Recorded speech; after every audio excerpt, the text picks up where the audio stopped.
Next up, I'd just like to take a quick moment to thank Panera for donating the delicious desserts. So eat them up, folks. And this next part is our main event. So Jacqueline asked me to introduce the man himself, and I said, well, how much time do I have? Because personally, I've known him for 20 plus years. This could take a while. She said, no, you're gonna get the hook. I said, got it. So when I first met Mayor Hanwell, I was just a young, small dispatcher at Medina Police Department. He was chief of police. Even then, he was teaching me simple but lasting lessons, such as treating everyone with the same respect. And of course, yes ma'am, no ma'am, yes sir, no sir. Over the years, his words and actions have shown me what true leadership and public service is all about. Now, to be honest, I probably don't pick up enough litter as I should, and I promise, Mayor, I will do better. I have some time. But more importantly, he has taught me and all of us in this room that collaboration is the foundation for both strong businesses and a strong community. So while he may not carry the title of mayor for much longer, he will always be a leader in Medina. Please help me welcome one last time to the chamber podium, our mayor, Dennis Hanwell.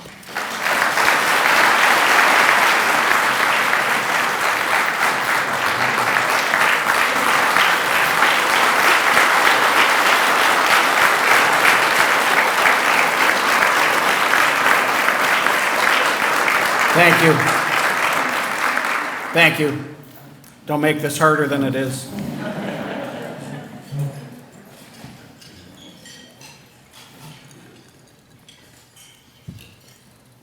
I tried to talk to as many of you as I could, but if I didn't get a chance, I'm thankful and appreciative that you're here. I thank the Chamber for hosting, as well as the sponsors, Armstrong, Blue Coats of Medina County, and Integrated Community Solutions. I'd like to acknowledge you're going to hear more about the department heads here in the presentation, but to the table to my left and then the second one behind them are the department heads, and they're really the key to carrying out the mission of the city and have done an outstanding job for me. Just this month, September 1st, I celebrated my 42nd year with the city, and it's truly been my honor and privilege to serve. And I made a commitment. I had traveled around the country, literally, well, not the whole country. Virginia, I was over in Pennsylvania talking to the Secret Service, and nobody in the world would give me a chance to get into law enforcement because of type 1 diabetes, and Medina did. And because Medina did, I made a commitment that I'll never leave. I'll stay here and run my entire career, and it's been a great career, and I'm thankful for the opportunity that Medina gave me. Before I introduce the elected officials, it would probably be more proper to introduce my family. My mother, Nancy, is here, and Mom, I just want to thank you for the faith base that you've given me, and what I learned in that early church was just what Julie mentioned, collaboration. So we had very little money at that church, but one person was an electrician, and one was a carpenter, and one knew plumbing. And then there were others like my dad and I that were good gophers or holding the ladder and you know, those type things, because you need those too, right? But that instilled in me the success of using the existing people with each of their talents, and that's what I've tried to carry out through my whole career, and Mom, I thank you for that, and for my faith. My son John and his wife, my new daughter-in-law, Christy, are here. They're celebrating this month their first anniversary. Nicole, my daughter, and the mother of my two blessed grandchildren is here. I appreciate Nicole having to miss work to be here. Janie Parrish is at the family table, as she should be. She was my campaign manager for all 4 terms, and now picked the best candidate because she's Jim Shields' campaign manager to succeed me.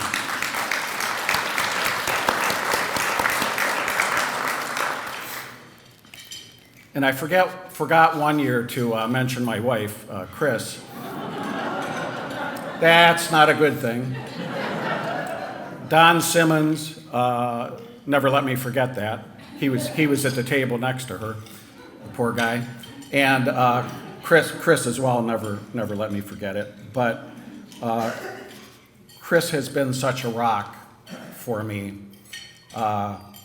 because public service can be tough, it can be demanding. I mean, I spent many vacations, many weekends studying for promotional exams, working on presentations, both from the police side and the mayor's side.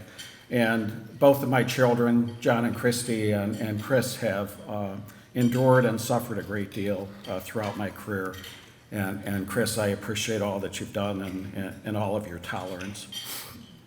The elected officials that we have here will start with the city. Ward 1 Councilman Chet Simmons. If you want to stand or wave.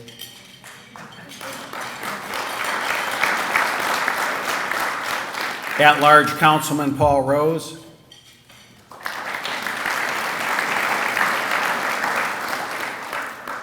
Ward 4 Councilman Jim Shields. And our Finance Director, Keith Durham. From the County Commissioners, Commissioner Steve Hambley is here. From our state, we have our own Senator Mark Romanchuk. And Representative Sharon Ray.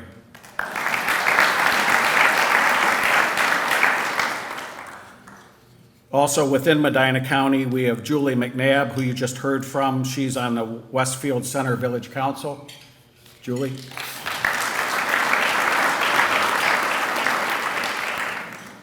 And then representing U.S. Senator Husted is Duncan McMillan.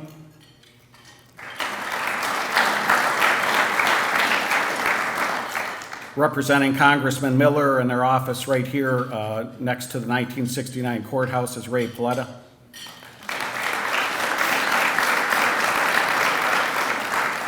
And last but not least, representing Ohio State Auditor Tina Ludwig.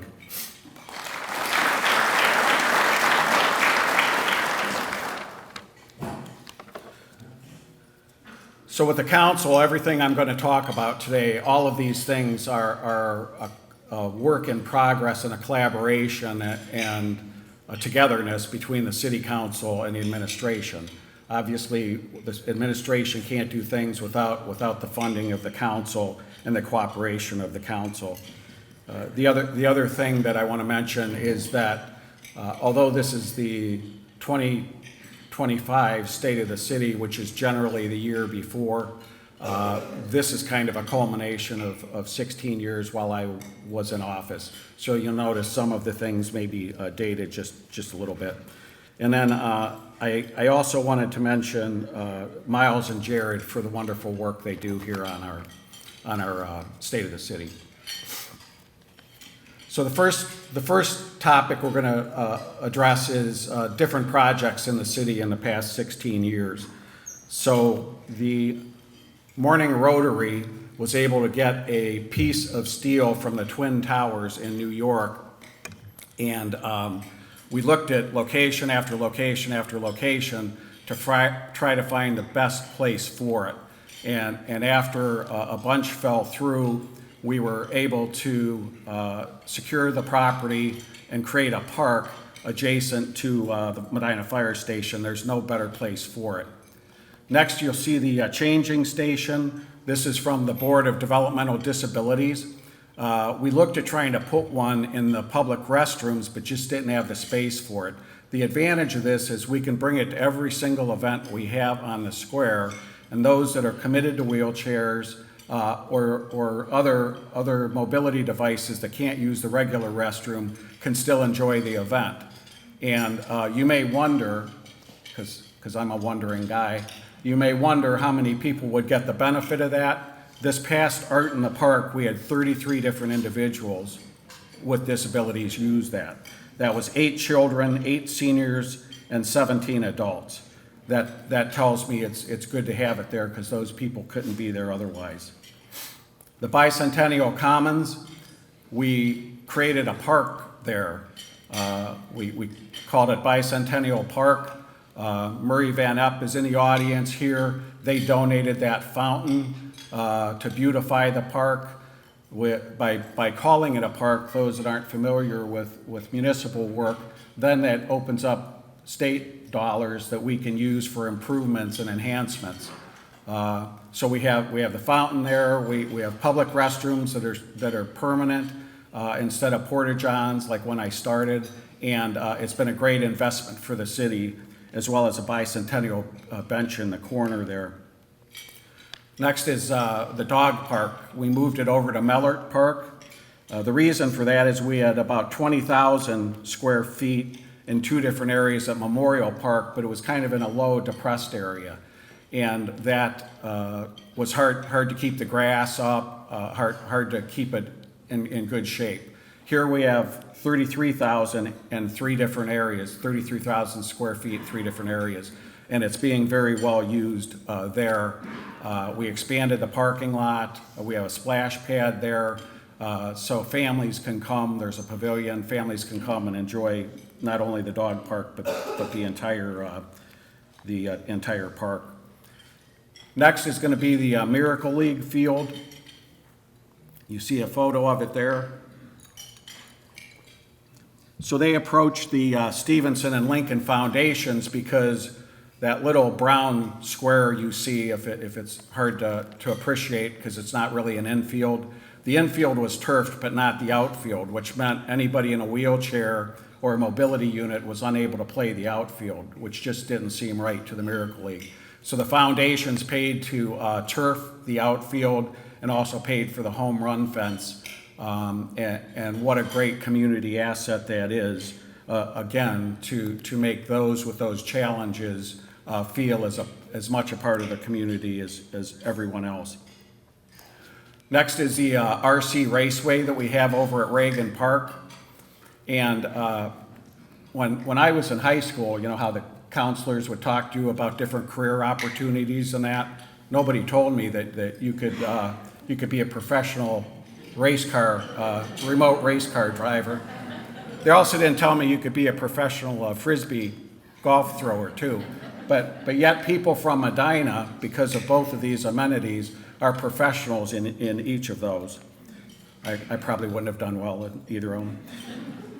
The municipal pool is another great asset that we did a number of years ago with the support of council. Again, Murray Van Epp and Sue donated that water feature there at the shallow end, and it's been such a draw for the community. And some people don't realize that the people that use that pool or our splash pads simply can't afford. They're not in a financial position to join the rec center, even though we offer some discounts. So that's why that's so important. With our bike trails and paths, we added a nice trail along North Court Street when we did that widening. We added lights along East Reagan Parkway, and we've collaborated very positively with the County Parks Group to try to connect our trails to their trails. So now you can go from North Court Street all the way down Reagan, through Reagan Park, across Lake Medina, and get to Suma, where we're going to connect it to the Roscoe Ewing Park. This is one of our two parking decks. Thanks to our state legislators, we got a $1 million grant. This is the one outside City Hall that we coupled with $3.1 million from city money, and we put a TIF in place. What a TIF is development happens around it that benefits from the parking deck. Then the city gets repaid the property tax to pay for that. And last but not least, I just wanted to talk about the flower pots.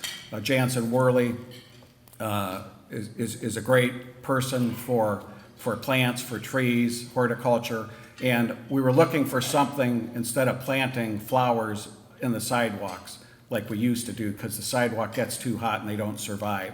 So we started incrementally and grew to 72 pots, and you can't get to the downtown without passing one of those. Okay, Jared.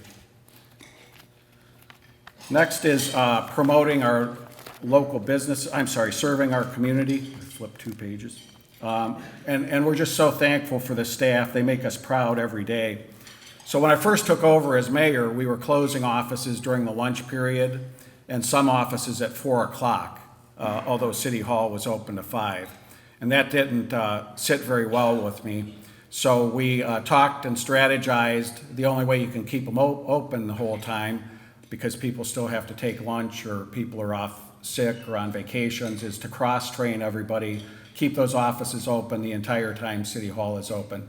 And Keith Durham is separately elected. He's not under his office is not under the mayor's authority, and he was very gracious in doing the same, because it doesn't do any good if you fill out the paperwork and you're ready to pay for your permit, but you can't do it. The other thing is positive customer service model. I took the community policing model from the police department and created what we called a community government model. And it's where you greet people, you help people, you take them to the office they're looking for if they need, and treat them like customers, because they don't have to live here, they don't have to have their business here, and the better we treat them, we're different of how we do things than many other cities, and people notice that and start telling their friends to move here, to bring their businesses here, their family members. And I think about this quote from Ralph Waldo Emerson, and Julie hit on it at the beginning, and it's this: what you do speaks so loudly, I cannot hear what you say. So example from leadership to show the staff what we want them to do, what we expect them to do, and what we do to model to them is extremely important to us. We also reorganized City Hall to put planning and zoning, the building department, and economic development all at one location.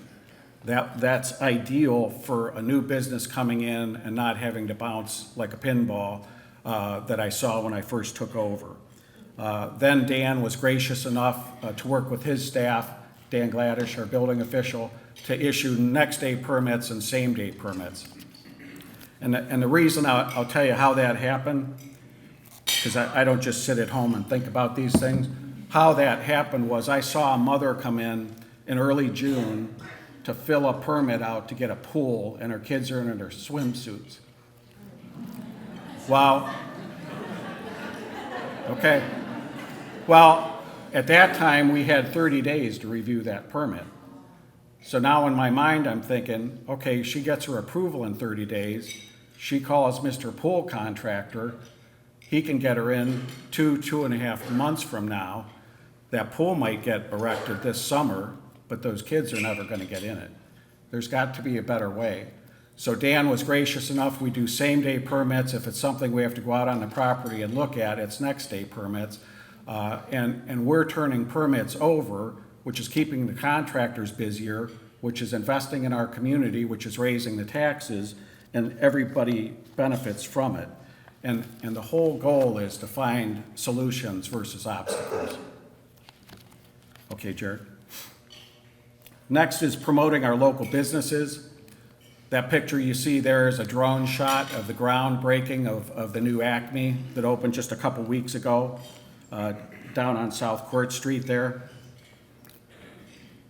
That's the ribbon cutting at the Myers.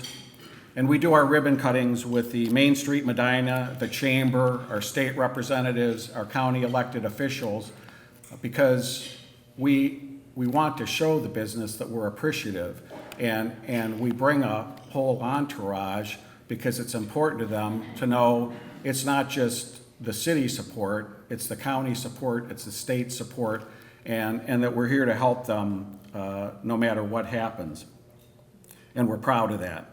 We're also very lucky in the city to have a vast diversity of businesses and industry.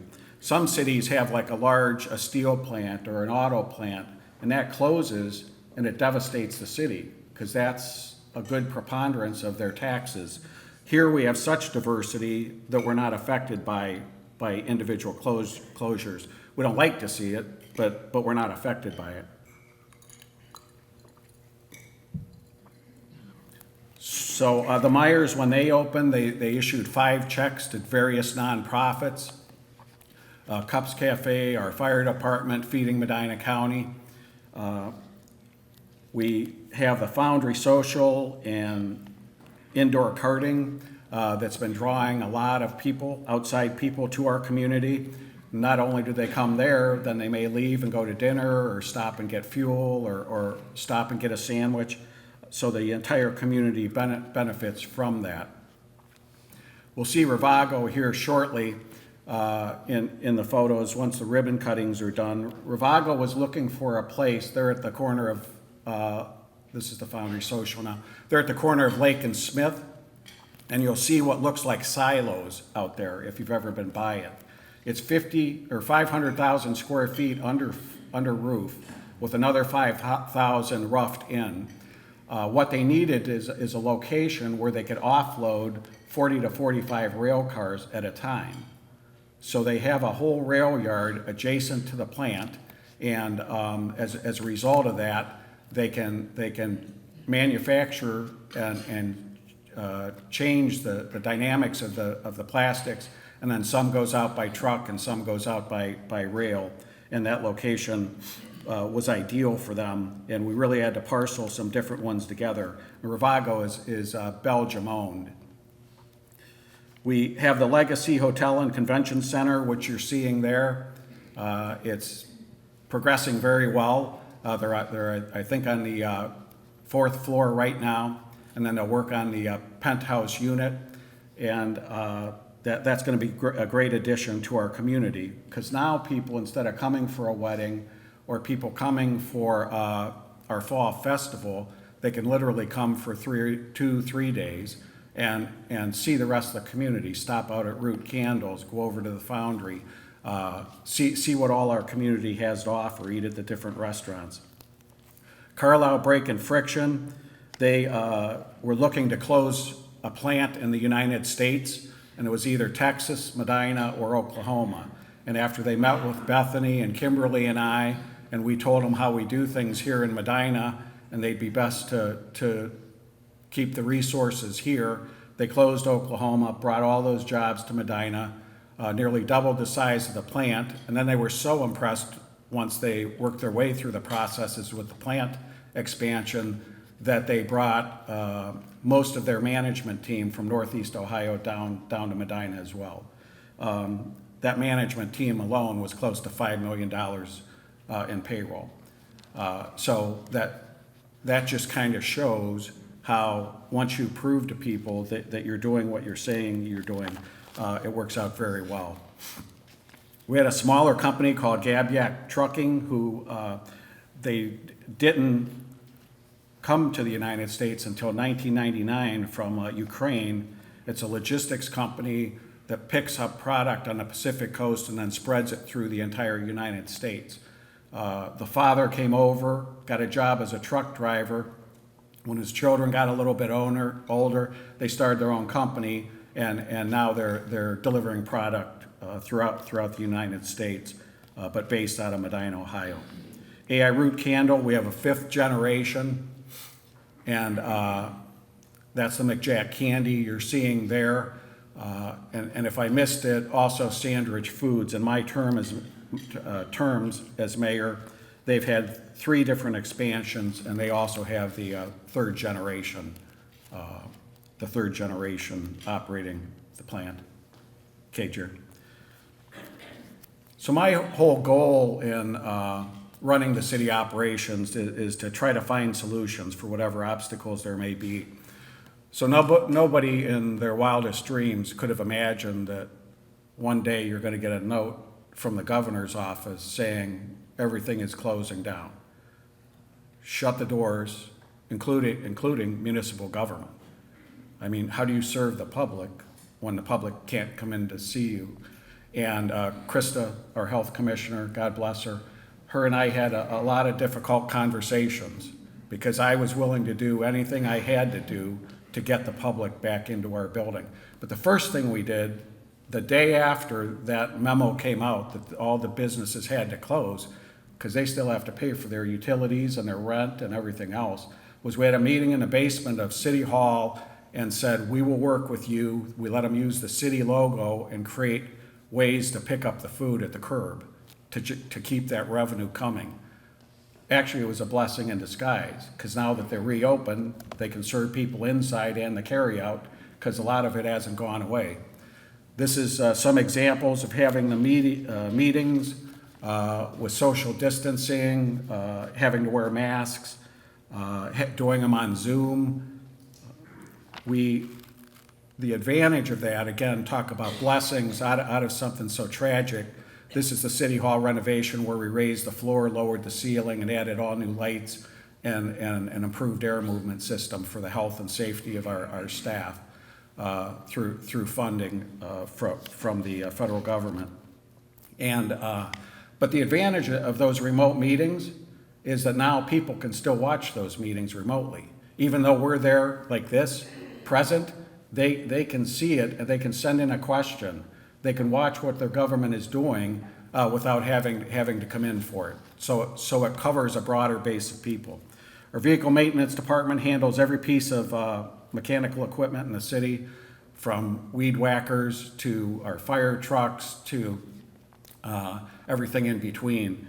And they do a great job with that. They're also very innovative. When we were doing some work on the pool, they drained all the water out of the pool, and there's something in there where you can move it. It's called a head wall.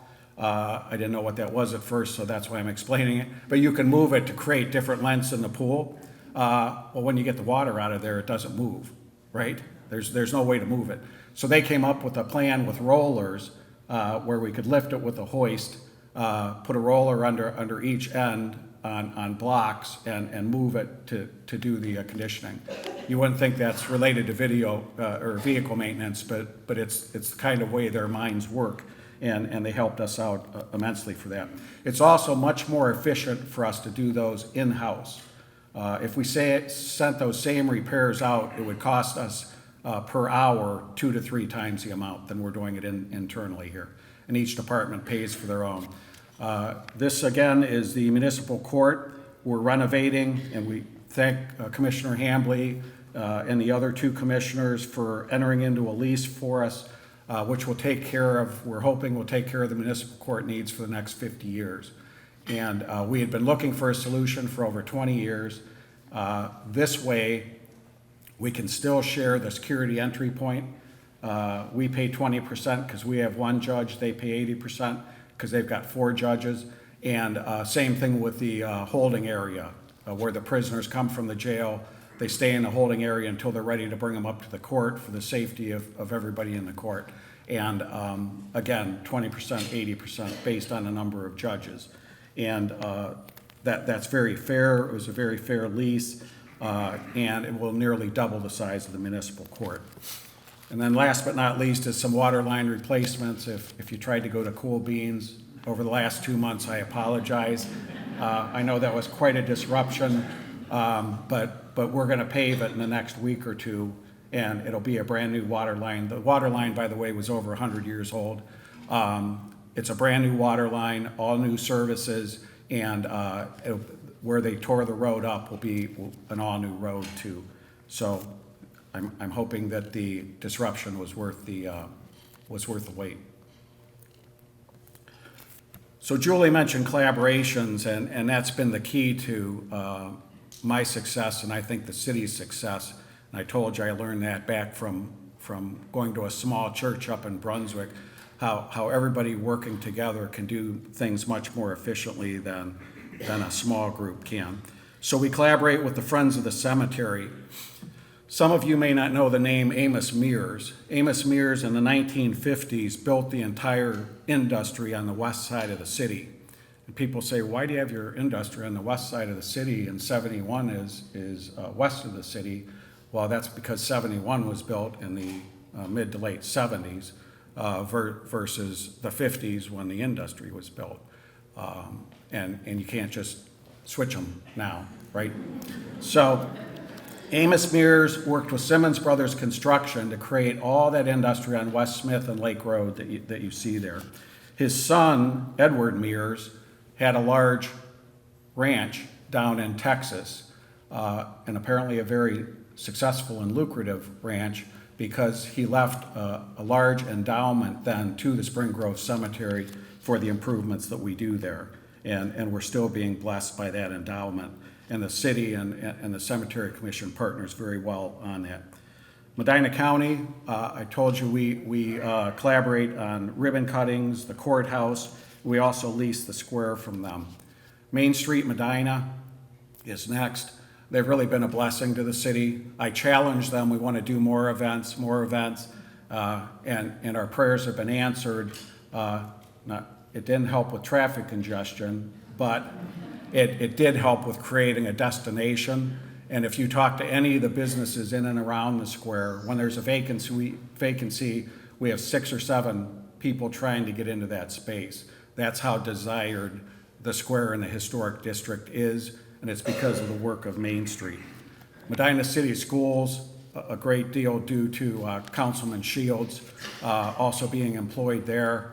They got us that canine UC, which is for explosives, handguns, as well as a therapy dog. That's why it's not the traditional German Shepherd.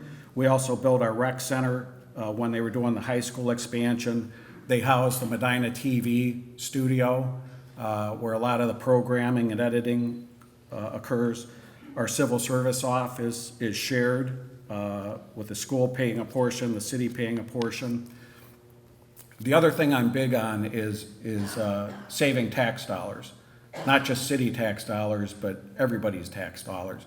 So when the city bids for concrete or salt for the winter or aggregate, which is stone and dirt and those things, we let the school ride in on that because we're using much more than the school is, so they can save tax dollars for people paying into the schools. Likewise, they use a whole lot more copy paper than we use, so we ride on their bid for the copy paper, and they just bring over, a skid with ours. So again, we're saving money, they're saving money. We have 3 school resource officers assigned to the schools, and they also partnered with us to create pickleball courts. Murray and Sue Van Epp, I mentioned before, and this is not a foundation. Murray corrected me on that recently. This is Murray and Sue invested their monies, and they're taking some of those investments and investing back in the city, which we greatly appreciate. So they helped with the bicentennial bench, the fountain, the water feature at Memorial Pool, the engine house renovation, spin bikes at the rec center, bike lane signage, and playground equipment for Roscoe Ewing Park. The Medina Lions Club helped with the Miracle League. The Letha House takes care of small projects on the square. It's kind of a smaller foundation. The Feckley Foundation, in my terms as mayor, has donated over $171,000 to projects in the city. The Morning Rotary, again, did the 9/11. Jim Shields and I both serve on the Stevenson Foundation. In my time as mayor, they've donated $734,000 to the City of Medina projects. The Thomas and Jill Lincoln Foundation has donated $2.4 million in the community and are still helping out. And the Park Foundation, just last night, council appropriated another $50,000. They've donated 2 $50,000 grants to the police department and 3 $50,000 grants to the fire department.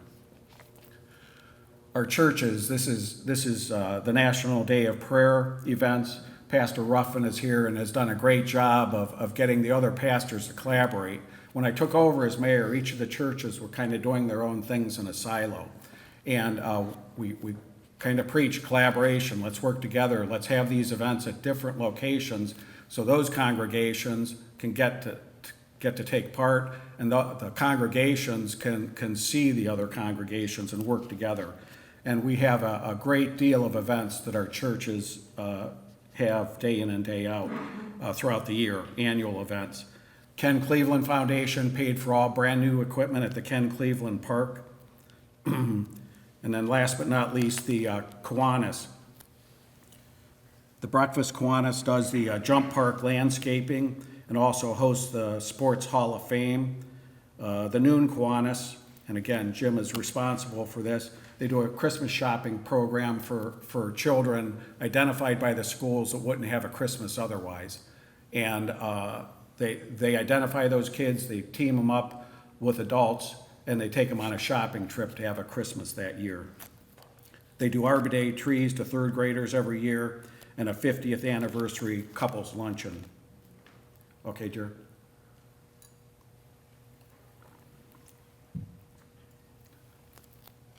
So who we are. The first is this promise of Christmas. What you're seeing here is the devastation from Hurricane Helene and the destruction. That's the mayor, Mayor O'Leary, who I had the chance to meet here. And I shared with him, not recently, thank God, but Medina was destroyed. The square was destroyed entirely 2 different times by fires. And what you're seeing there today is a result of vision and work and effort, and you all can do the same. You just have the faith, put the team together, make it work. So what the promise of Christmas was, if those of you that may not be aware, is Mark Claus comes to me, and in his mind, he wants to bring up busloads of people from Chimney Rock, South Carolina, to have a Christmas because they couldn't, because they're living in tents and trailers and have no money. And he wanted to know if the city would support him. And I said, well, the city doesn't just support this. We would do it with the chamber, we would do it with Main Street, and we'd do it with Medina County Convention and Visitors Bureau, because that's how we do things. But I need to get it out of your head and down on paper so people can see what it is we're trying to accomplish. He did that. We got a great deal of donations. We brought them here. You're seeing some of those slides. We recreated the parade. We recreated the fireworks. Everything that we do for our own candlelight walk. And then 2 interesting stories. One was a young child, about 4 or 5, and they told Mark Claus, I stayed up from 3 a.m. to 5 a.m. at the hotel just to watch the snow come past the light, just to watch the snow, because they don't see that. The second thing was, there was a young man at the dinner. There was a dinner Friday night, and then the events were all day Saturday. And he had headphones on, but he always had his right hand up. And turns out his headphone was broken. I thought he was like maybe just a nervous thing. He just kept his hand there.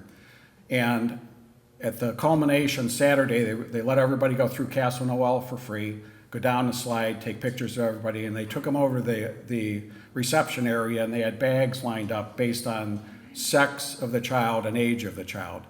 And his age, there's the bags for his age boys, and doesn't he pick a bag that has a brand new set of headphones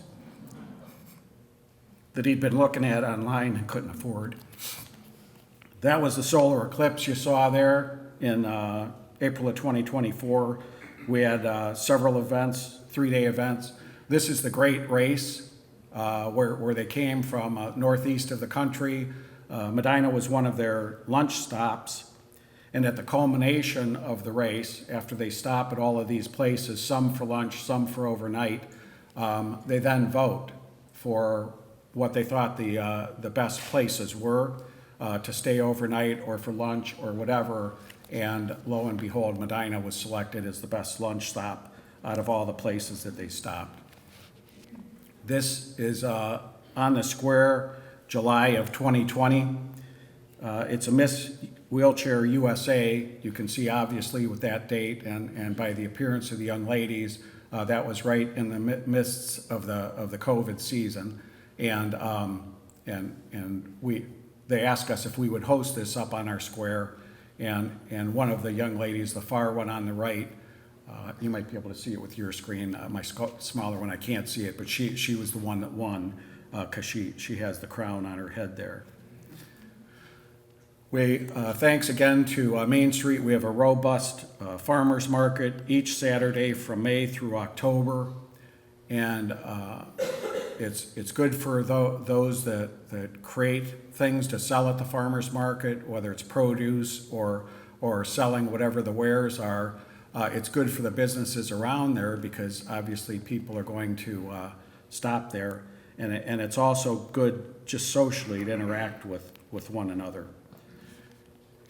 And then showing on the screen there are just some of the various awards that in the past 16 years the city has been recognized for. And we're very proud. Again, you know, it's not anything that I did. It's the work of the department heads, the work of the staff, and the collaboration of the council that makes Medina so special. Okay, Jared. The next slide is on finance. So the last full year when I took over, January 1st, 2010, was 2009, obviously. And at that time, we collected a little over $12 million in income tax. And one of the things that I campaigned on was raising the income tax revenues without raising the income tax rates for employees or for residents. And in 15 years, because we'll still have 2025, but in 15 years, we went from 12 million to 21 million, over 21 million, which is about almost a 70% increase. And I'm proud of that. And I'm proud of you because that wasn't the city's doing. We could make the processes work better, but it was investments in our industry, investments in our businesses, hiring people in each of your industries and businesses. That's where the income tax is coming from. And the city is reaping the benefits of that. I also need to give credit again back to Dan for the improved and timely processes that it takes to accomplish that. And again, by bringing those three different departments together, economic development, building, planning, and zoning, and getting all the questions answered first shot, that's where it worked. Next, I just want to recognize each of the department heads. Dan is repeatedly praised at the ribbon cuttings. He's very keen at finding solutions versus obstacles. And the city was awarded the Board of Building Standards David A. Smith Award, the only building department in the state. Jared Fry runs the Medina TV program. He helps with these State of the City presentations. When we had to go through the COVID, he knew how to set up the cameras to keep us all separated. He helped with the City Hall remodel and the website updates and redesign.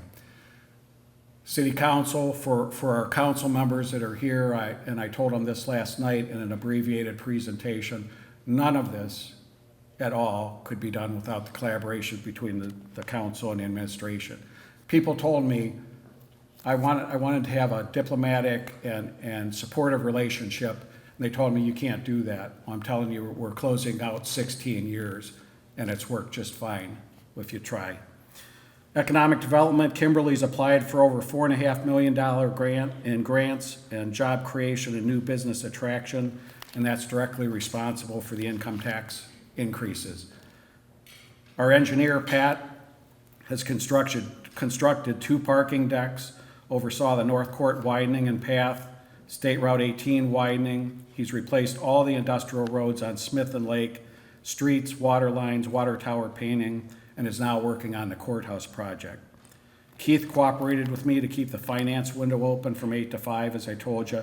He's also very helpful with the budget prep and keeping city fiscally sound. Our fire chief, Walters, when I took over as mayor, we only had daytime staffing Monday through Friday. We've expanded that to second shift staffing, then weekends, and then now 24/7, just this February. We're the only fire department in the country that we're aware of that is doing that with part-time staffing. And the chief's received numerous awards for his heroism and innovation. Greg Huber's our law director. He represents all of the agencies in the municipal court for the northern 2/3 of Medina County, so not just the city. He handles lawsuits, civil issues, and every contract or agreement that I have to sign, he reviews. And he's also the municipal airport manager. Jansen Worley, when he was promoted to parks director, I asked him if he'd take over cemetery and forestry too to free Nino up a little bit. He did that so well that when the rec center director resigned during COVID, I asked him to take the rec center as well, and he's done a great job with that, and I'm proud of him. Andrew Dutton is in charge of the Community Development Department. He's overseen numerous builds and projects through the boards and commissions at a rapid rate. And we've also had trainings with these boards and commissions so that they're following what the law says and not what their individual opinions are of these different buildings. Chief Kinney reinvigorated the community policing efforts. He's very collaborative with other police agencies. We're preparing staff for the future and future advancements. Sometimes there'll be warrants for people, and the department doesn't want to come get them. We don't have enough staffing, we're not going to come get them. Well, the chief, if these are problem people in our community, we'll bring them to you. We don't want them here, right? So we'll take our staff, we'll take them back to the department that issued the warrant and said, okay, here's your prize. We're not keeping them in Medina. And I'm thankful for that. Nino Piccoli, I got a little behind on the slides. I'll catch up. Nino Piccoli, what can I say? Nino's been a staple for us and a calming force through every challenge we've had. He handles the street department, sanitation, water, vehicle maintenance, but he's also the go-to person for utility issues, resident concerns, contractor concerns, and there's nothing he wouldn't do for the betterment of the city.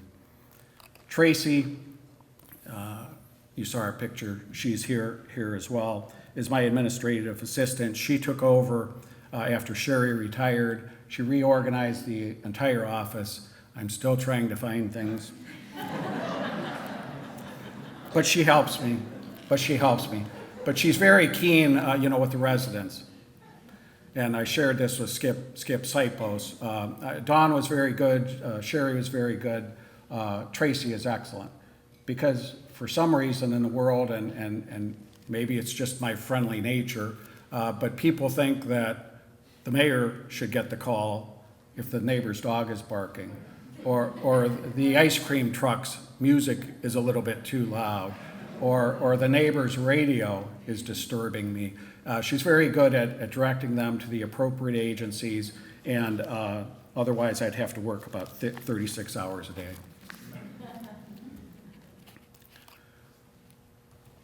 And as we near the end here, these are some photos of the grandchildren. Madison is 9 now, and Aiden's 5. And I think about how blessed they are. They've got great parents. They've got a great family support. Their parents take them to the ocean, take them to Disney, take them to the zoo, take them to the air show. But with 44 years in law enforcement, I also know there's kids in our community that aren't like that, aren't treated that way. They're from broken homes, they're from financially insecure residences, there's drug use, there's alcohol use. So I told the council last night, and I would simply implore you today to not lose fact of the needy in our community. We care for them, we support them, we help them any way we can, because all of them should have the same opportunity. And I simply ask you, our seniors, our needy, our children, let's make sure we take care of them. I started with the city on September 1st, 1983. I've been honored and blessed to serve this community. And I just want to thank each of you for all you've done to support me, to support the city, to support my staff. And I ask and pray that God bless each of you, your staff, and your family. It's been an honor.